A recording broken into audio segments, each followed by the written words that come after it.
of over 80 different nonprofits and organizations that support zoning reform for a variety of reasons. We believe that better zoning laws can not only lead to a more equitable and sustainable Connecticut, we believe it can lead to a Connecticut that's more green and economically vibrant as well. And these things are all connected. So here's a brief overlay of the various groups that are within our coalition. They advise us, they've helped us draft policy, they've helped us connect with legislators as well as people within their own communities. Because as much as what's happening in Hartford is important, it's just as important to engage people through local organizing, which Emily has been leading for the past several months. Now, here highlighted are some of the organizations that you might be familiar with that are environmentalist in nature.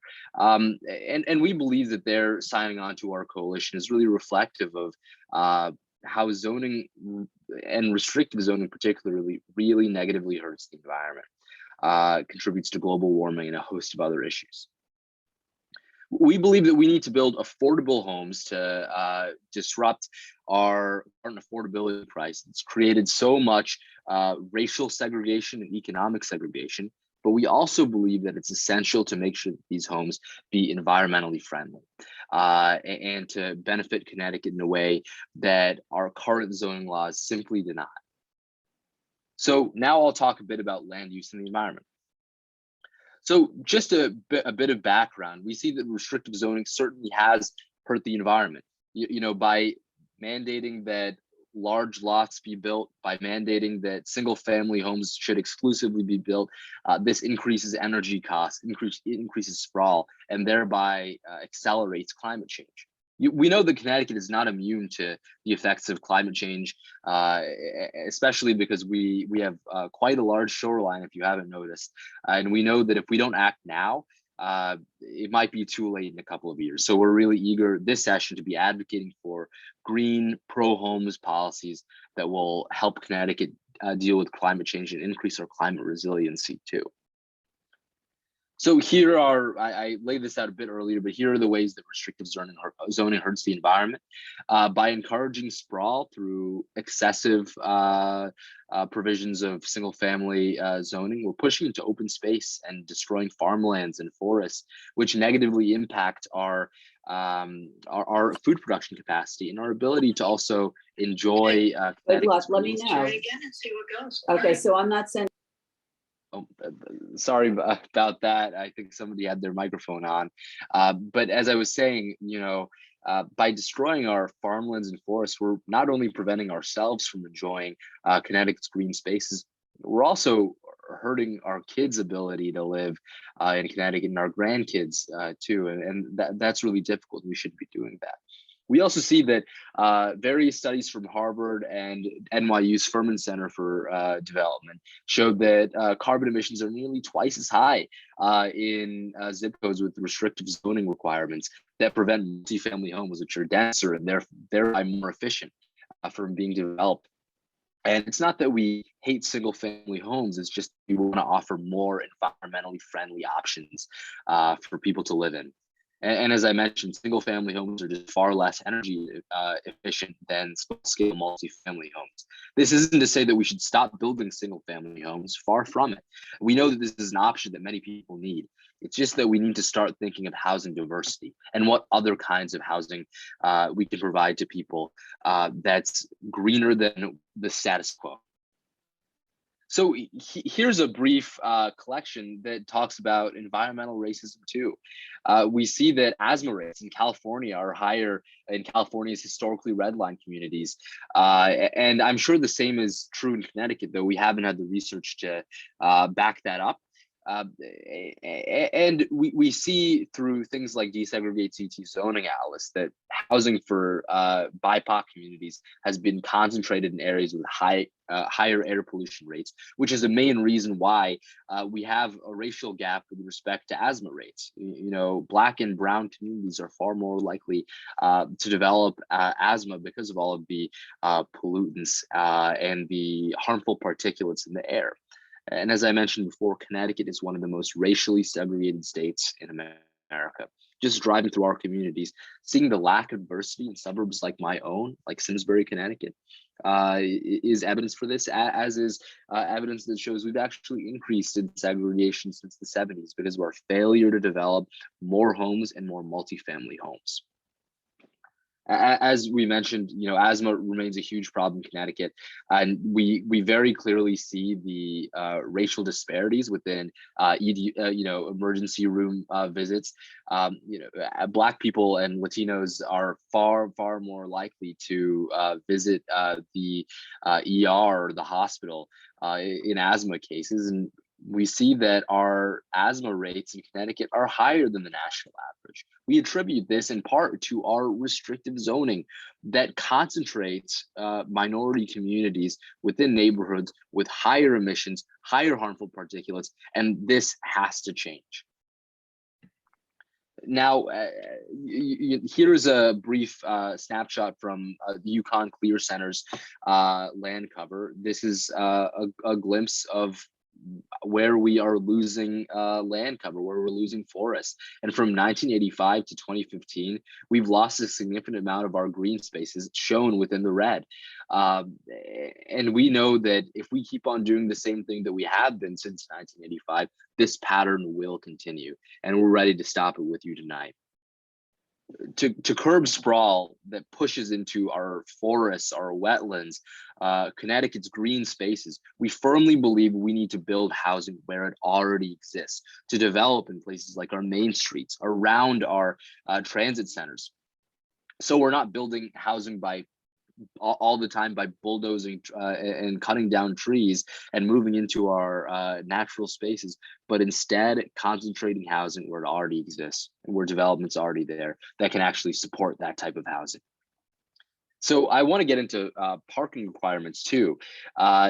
These are things that have really, this is a policy that's really negatively impacted our sprawl rates in Connecticut. So just a brief background, last session we passed a bill called Public Act 2129 that put a cap on these parking mandates, though towns are allowed to opt out of them. Parking mandates are requirements that force developers to build a certain number of parking spaces per unit.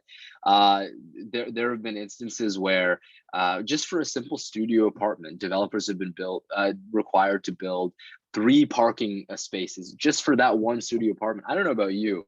I don't know many people who are living in studio apartments who have 3 cars. I think that sure is a rarity.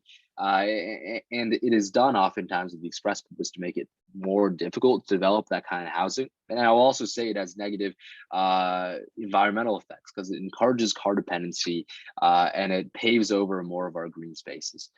So we know that we cap with Public Act 2129, we cap town parking mandates at 1 per studio apartment or 1 bedroom apartment or accessory dwelling unit, and 2 per 2 bedroom or more. And we thought that this was a very reasonable, common sense step in the right direction for making Connecticut greener. This reduces sprawl and mitigates the heat island effect, where asphalt attracts more heat from the sun and heats up communities, especially urban inner city communities. And it also moves Connecticut away from car dependency. So now minimum lot sizes. I'd like to hand it over to Emily so she can discuss minimum lot sizes and how overly burdensome minimum lot sizes negatively impact Connecticut. Yeah, so interesting presentation so far. Thank you, Kevin. So as for minimum lot sizes, that's one of our 2 proposals that we are really talking about this legislative session. So this is something that is extremely important, and many people in Connecticut don't know this.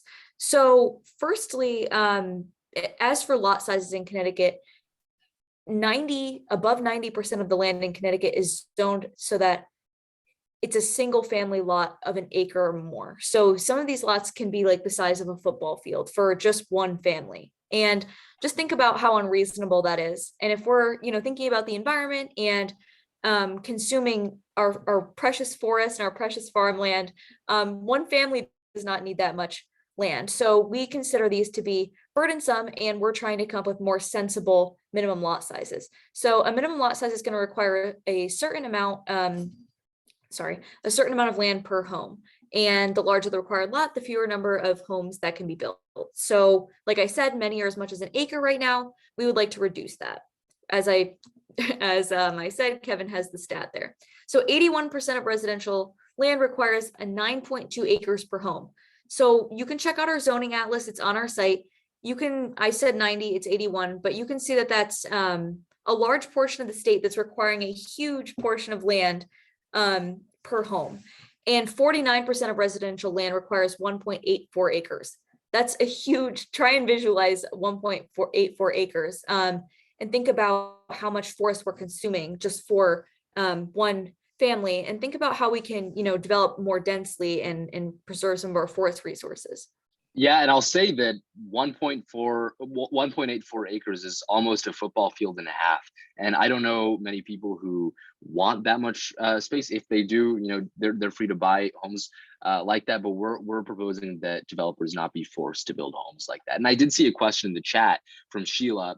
Aren't the areas that have increased asthma rates have lots of multifamily homes? Very interesting point. And yes, that's true. The fact of the matter is that our restrictive zoning makes it such that all affordable housing is concentrated within these small pockets where asthma rates are higher, because emissions are higher, because there are more harmful particulates there, because those areas have more of a car dependency too.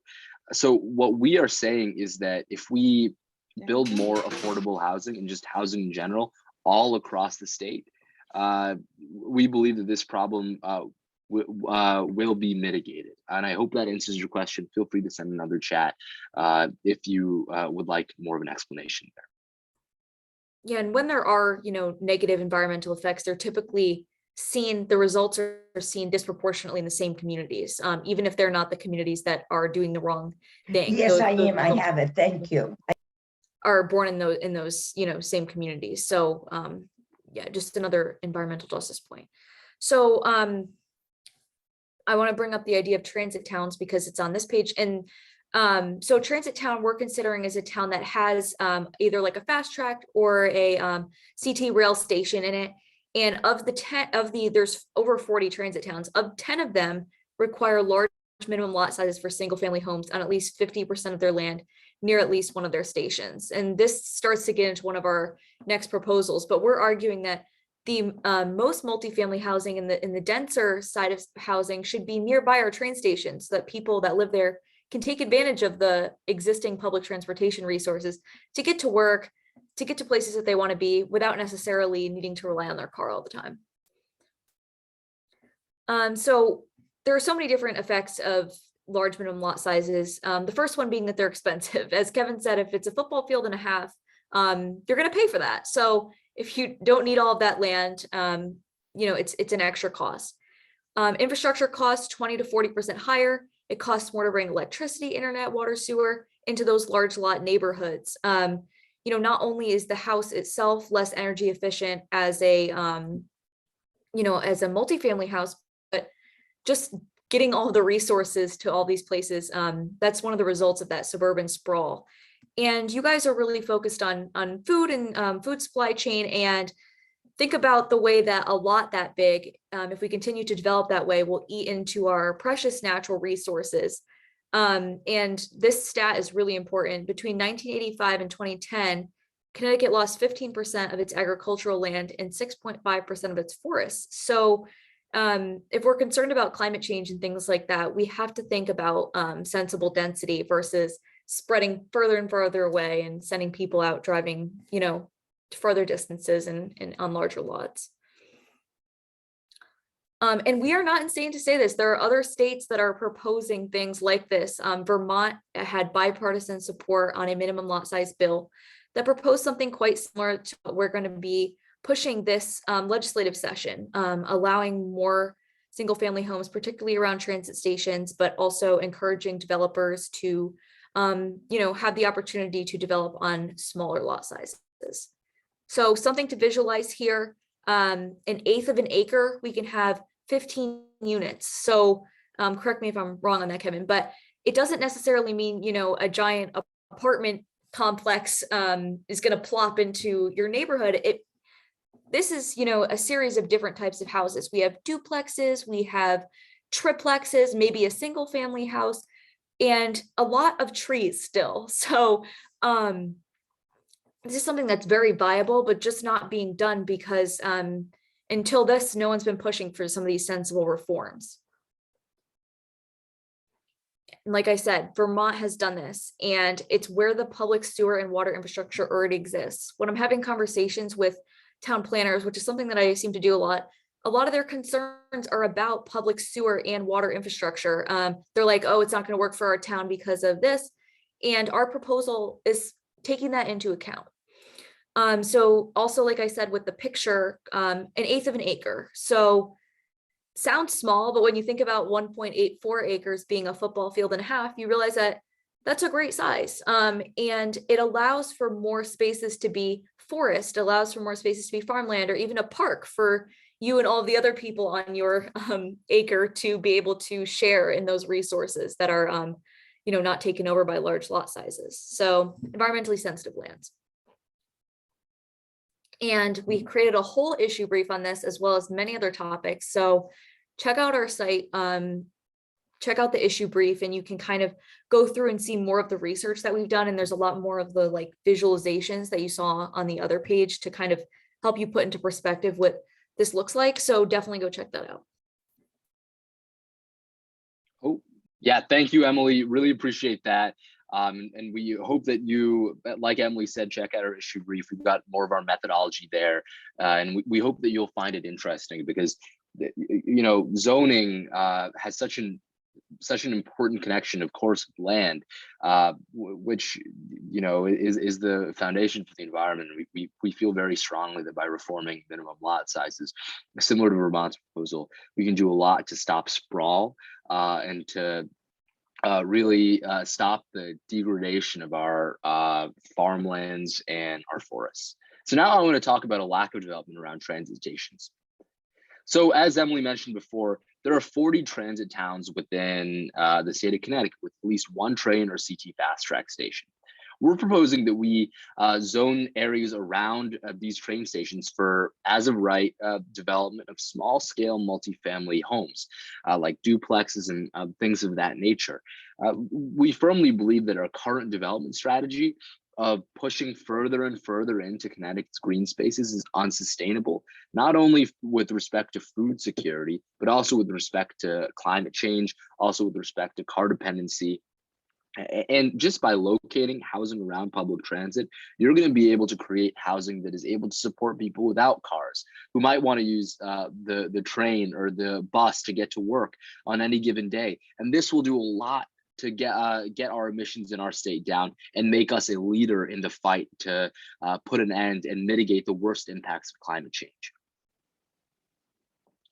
So as I mentioned before, we're just not developing enough around our transit centers. And, forgive me for being a little passionate, but this makes me so frustrated. They're the perfect places for us to develop. And it breaks my heart to see the current development strategy of pushing further and further into our farmlands. So we've done a lot of research on this, and we found that 32 out of 40, a prohibitive majority of the transit towns, make multifamily homes hard to build near transit stations by excessive permitting, by extremely long and drawn out public hearing processes. We firmly believe that this has to change, and by pulling together, we can change it. 15 of these transit towns just straight up do not allow any as of right multifamily housing around those transit stations. Some of those names might be familiar to you. If you've taken public transit within Connecticut, you're probably familiar with the fact that what surrounds a lot of the public transit in our state is just parking lots. It might not be a whole lot of development. It might just be parking lots or empty lots. And this just proves that we're underutilizing the space around a place where development already exists. And just the idea of empty parking lots around public transit is just a little sad when we ought to be encouraging people to use public transit, in fact, more.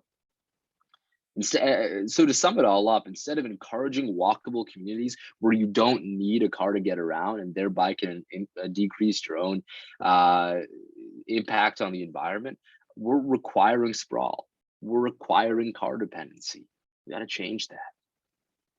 So here's a brief snapshot of how New Rochelle's unanimous 2016 transit-oriented development proposal brought about the development of more homes. And I'll just go through a couple of buildings that they've developed. Of course, this is not what we're proposing in Connecticut, development of high rises. We're for small scale multifamily homes, but we just wanted to show you the fact that these were put up within 3 years. And the fact is that if we act quickly, we can start to severely mitigate the loss of our farmlands and our forests.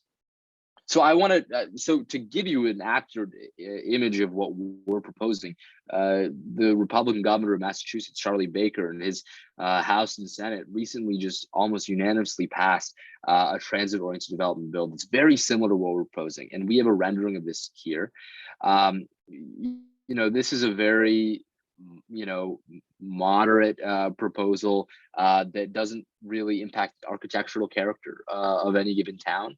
And we believe that it's something called gentle density. You see the beautiful natural aspect of Connecticut through the trees intermingling within duplexes and townhomes. And these are very incremental steps that we can take with a huge payoff. And we hope you join us in advocating for these common sense, environmentally sound proposals. We believe that we can actually move away from car dependency and move to a more public transit-based transportation system and move away from sprawl with our proposal, equitable transit-oriented communities, which I'll talk about now. So we've got more info on our site where we discuss our proposal in detail, but the gist of it is that around a 10-minute walk of transit stations, we'd propose that half of that area, about half a mile, be zoned for as of right small scale multifamily homes, such as duplexes, triplexes, townhomes, things of that nature. And we believe by concentrating that around public transit, we can do a lot to alleviate the environmental burden that's on Connecticut. Now, some ways for you to get involved. We firmly believe that if you're interested in this, you ought to attend and speak at your local meetings. Go talk to your local elected officials, your mayor, your town council, and members of your land use commissions too. They ought to hear from you if you're for environmentally sensible development that does not push into your town's green spaces. We believe that this is a way for organizing your community for change. Bring some of your friends, bring some folks within your town or city, and go speak to your zoning commission. The people who are showing up right now are not for, in all cases, responsible development, and we can change that together. And we believe that you should write to the paper too.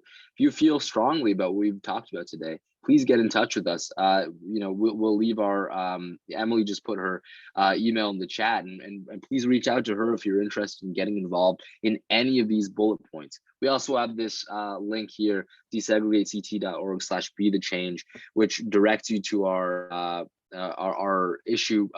playbooks for getting involved, and gives people very concrete advice and steps they can take for getting involved in the fight for a greener development strategy for Connecticut that protects our farmlands and our forests. So now I want to open it up to comments and questions. I know that we've been talking for a while, and I want to engage in a dialogue with you folks. And I do see that there have been a couple of comments in the chat. Nancy is correct that there are new apartment buildings being built into the train stations in Milford and New Haven. That's correct. Other states are already, other municipalities in Connecticut are already taking the lead on this. There's a town called Derby that's also building housing around their transit. New Britain is doing this too. West Hartford is doing this. We're simply proposing that more towns be given the opportunity to do this. So feel free to raise your hand or put more, questions in the chat if you have any.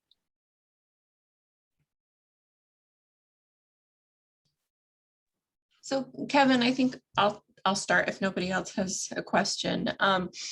In Orange, and I'm sure you're aware of this, we are one of the towns with restrictive zoning laws and minimum lot sizes, and neighboring community Woodbridge is the same.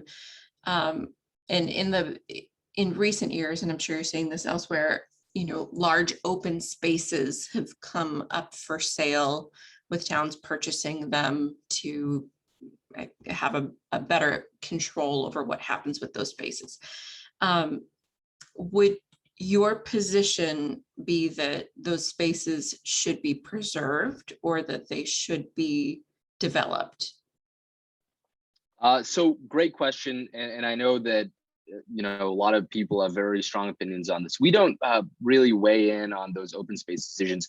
We firmly believe in a municipality's right to determine what open spaces ought to be purchased for preservation and what open spaces ought to be made open for development. We're proposing statewide solutions to our housing crisis, but we recognize that different municipalities have different needs. Right now, we're focused on advocating for a development where it already exists. One, I think, important point is that all of this stuff, it's a very case by case, case specific proposition, the acquisition of open spaces, and we will leave that to the local communities to figure that out, though we're of course concerned when people falsely claim preservation status for something that's quite obviously not really meritorious of preservation, just to prevent the development. And Emily, if you have anything to add.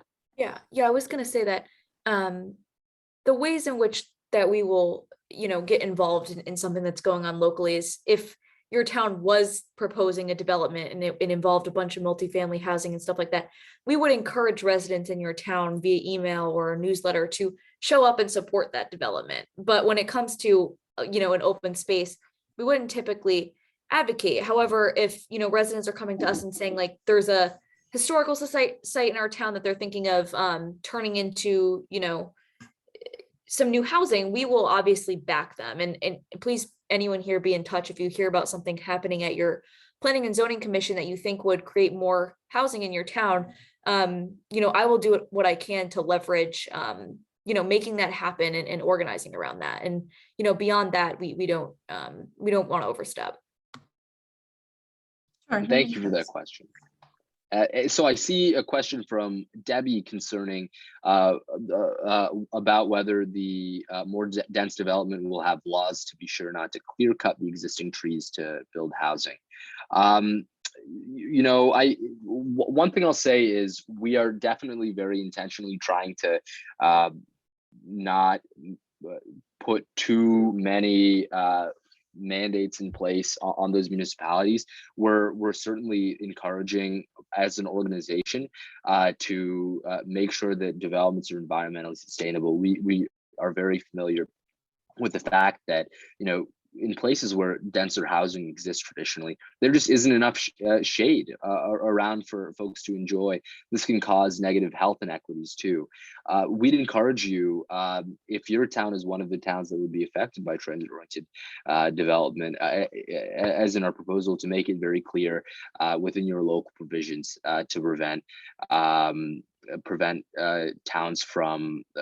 developers, that is, from clear cutting existing trees.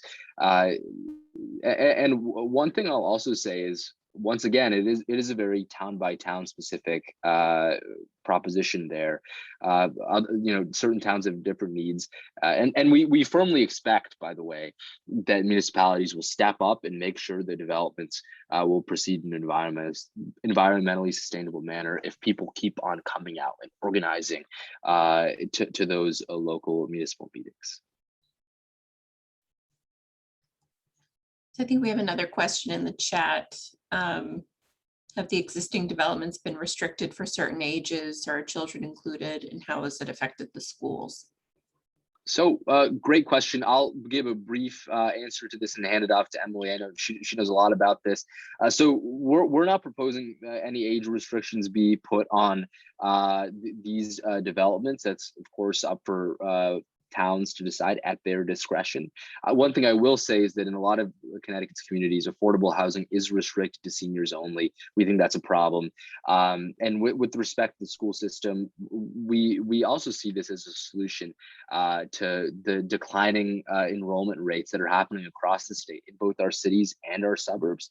It's been happening for the past 12 years. We don't see a whole lot of people doing anything about it. So we want to step up, make sure that more people with young families and young kids are coming to our state so we can fill our schools again, make sure our public teachers are safe and protected, and that our communities really have a future with kids going through their schools. Yeah, and I will say in last session's proposal about accessory dwelling units, a lot of the issues with accessory apartments across the state is that they were just restricted to relatives or elderly folks. And we had said, anyone would be able to benefit from the wonderful affordability of an accessory apartment. And that goes for multifamily housing, affordable housing, or transit-oriented developments.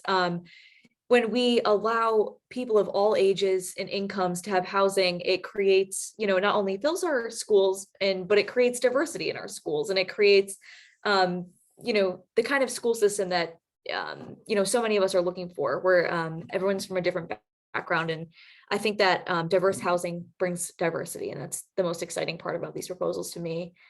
So yeah, obviously towns can make decisions and we respect towns, but when it comes to accessory apartments, we really wanted them to be open to everyone. And I believe that the same thing applies for any other proposals that we would put forward.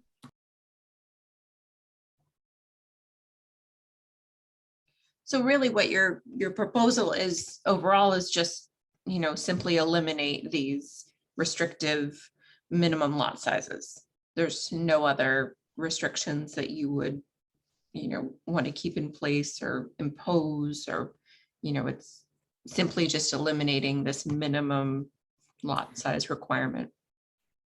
Yeah, I mean, it wouldn't be gone completely. Understandably, we're talking about like 1/8 of an acre. So a lot of towns, like mentioned in the chat, like Bridgeport, might actually be smaller than that. And also this doesn't apply to all the land in the state, just those with public sewers too. So it's not like everywhere there's just going to be no minimum lot size. It's like 1/8 of an acre, and then with the public sewer and water. So eliminating some of those burdensome restrictions that prevent more gentle density is the main goal here. But obviously it's okay to have some restrictions in place. We don't want to eliminate that completely because towns deserve that. Sure, thanks. Then I see a question from Amara in the chat that I think, Emily, you could answer with your local organizing experience. Yeah, so in terms of how it came about, that might actually be better for Kevin, but this organization did start in 2020 in the summer. A lot of people were talking about racial justice issues and things like that. And, this organization realized that there is, so much inequality embedded in zoning and land use and the history of redlining in this country. And since then, we have tackled environmental issues and economic issues, as well as those racial justice issues. And I feel like we have been really successful on top of last year's legislative success. Locally, since then, we've really been trying to make sure that the law that we worked so hard to pass at the state level has been implemented successfully at the town level. So I talked about accessory apartments, and towns had an option to opt in or out of those requirements, as well as the parking requirements. And a lot of towns said, we don't want the state telling us what to do with accessory apartments, and chose to opt out. So I've been having advocacy at the town level, trying to convince towns and people to mobilize and opt in. And that has happened in various towns across the state, including Fairfield, Old Saybrook, and we have a list at this point, but we've been tracking them as well.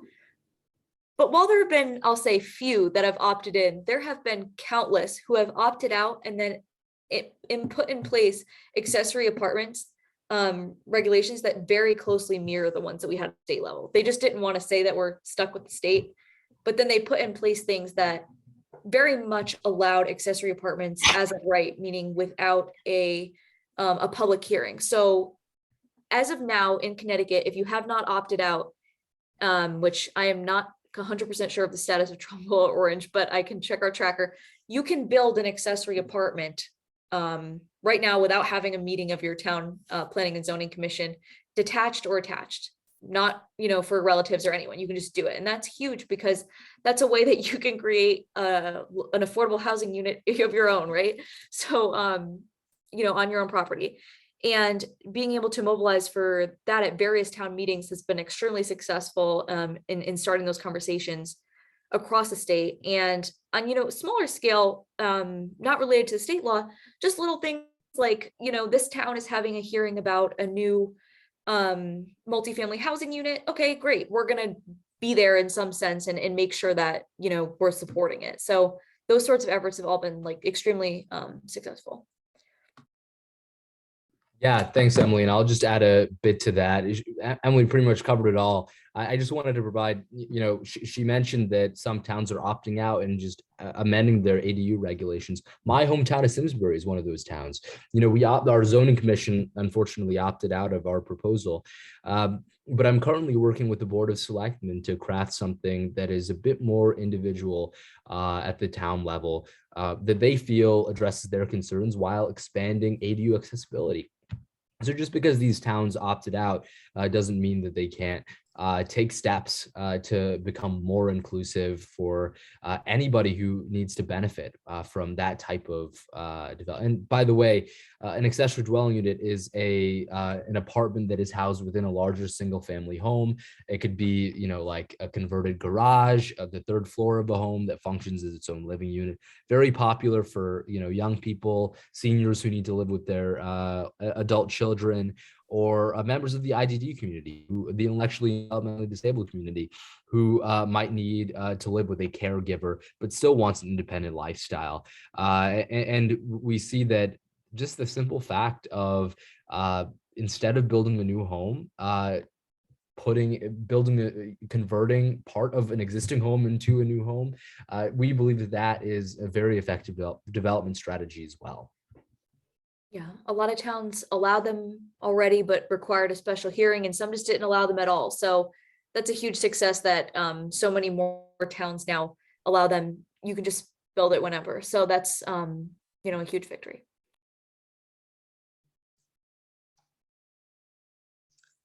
We have another question in the chat. Are you affiliated with the Open Communities Alliance? They're the group that challenged Woodbridge last year to allow more multifamily housing. So great question. As of now, we're not affiliated with the Open Communities Alliance, though we know we have many allies and supporters in common. We both believe that we need to expand affordable housing access within Connecticut, as well as create more efficient and affordable development strategies.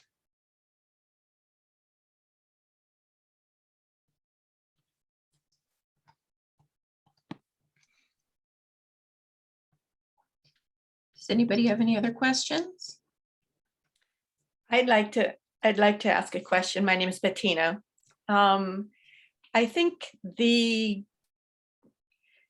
attitude that you're going to run up against is that with more sprawl and bigger lots, it's a healthier life. It's more environmentally friendly. How can you have bigger density and have it be better for the environment? So that's kind of my question to you. I can see that. I can see how greater density can be better in many ways. But it's hard to see for a lot of people. Bettina, thank you so much for your question about that. And I'm gonna have Kevin speak to this as well. But I just wanted to, look at the environmental angle, like you said, and I understand when people think density, they think city and they think pollution, and I hear you. And what I think is important to think about is that in Connecticut, we understand that high rises and things like that are not what we're talking about. It's gentle density, and it involves not taking up more space for less people. So more space meaning more forests, more farmland. So leaving more land untouched by allowing people to live in a denser area, so that maybe on the weekend they can go out for a walk in the forest rather than having the forest be cleared and that's their front yard. So yeah, that's just like the you know, the simple explanation of it, and some of our issue briefs and our visuals will help people understand that. And you know, it's a conversation that we have to have. I don't know if you wanted to add anything, Kevin. Yeah, Bettina, once again, thank you for your question. And we have, as you mentioned, run into a lot of opposition on those grounds. And what we've told to them, as Emily said, all of those points, of course, stand. We also say, you know, these multifamily homes are simply more, because they're denser, energy efficient than the alternative single family homes. So not only are you saving on energy costs, you're also doing good for the environment. That's a win for you and the win for the planet too. That seems to get a lot of positive reception whenever we bring that up. I'll also say that the fact of the matter is that we see smaller lot sizes in Connecticut in places like West Hartford and other suburbs too. And we see that because people have visited these places, they know that they're pleasant places to live. They know that people in West Hartford still have plenty of access to green spaces, to trees, and to all of the environmental benefits that really that sets Connecticut apart from the rest of the union. And that's the messaging that we're using right now. If you have any suggestions, please feel free to let us know. Emily left her email in the chat. We're always looking for ways to improve our communication abilities to the people of Connecticut. And of course, and the more that you spread, the more that you have to drive, right? So there's always the fact that the more sprawl, even if it seems like people are farther apart and they're in the wilderness, they're also driving more. So they are emitting those pollutants. And the more that we spread, the more highways that we need. And highways are a huge polluter. So it's those things that people don't immediately think of. But when we start talking about some of these sensible reforms, it does tend to click in. But yeah, so of course, email me if you have more comments. Thank you.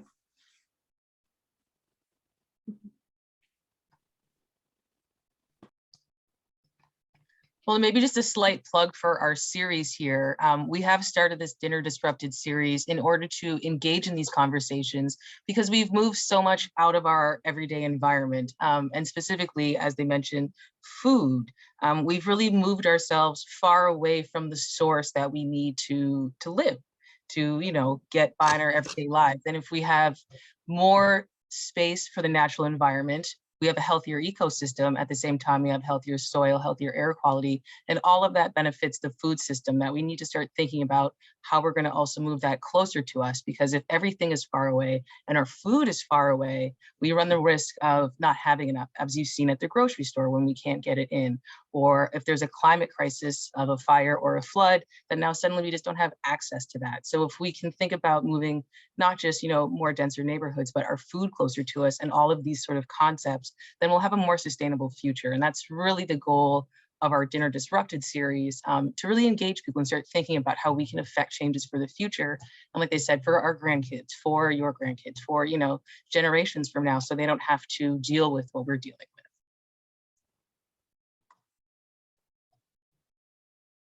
Yeah, couldn't agree more. We highly encourage more people to show up. If you're watching this at home on TV, we highly encourage people to show up for Dinner Disrupted conversations. I've so enjoyed being part of this conversation and hope to engage with in future events with you guys soon. Yeah, I second that. Yeah, and everything that Amara said about, you know, just having those food sources closer to home. We're allowing for more farmland with these proposals. So, you know, we support that wholeheartedly. Well, thank you, Emily. Thank you, Kevin. And thank you, Amara, for organizing tonight's event. It was really great to hear more about how we might work toward, you know, changing our zoning in Orange and our own communities at home, and work toward, you know, greater resiliency in our climate. So thank you, everyone. Thank you for coming. If you have any questions, please feel free to follow up with Kevin, with Emily, with Amara, with myself, and our recording will be available on the Case Memorial Library's YouTube channel, and I believe Amara will also be sharing it on the Trumbull Library YouTube channel, and it will be on Trumbull Local Access TV. So thank you, everyone. All right. Have a great night, folks. Take care. Thank you, Kevin. Thank you, Emily. Thanks, Rebecca. Thank you.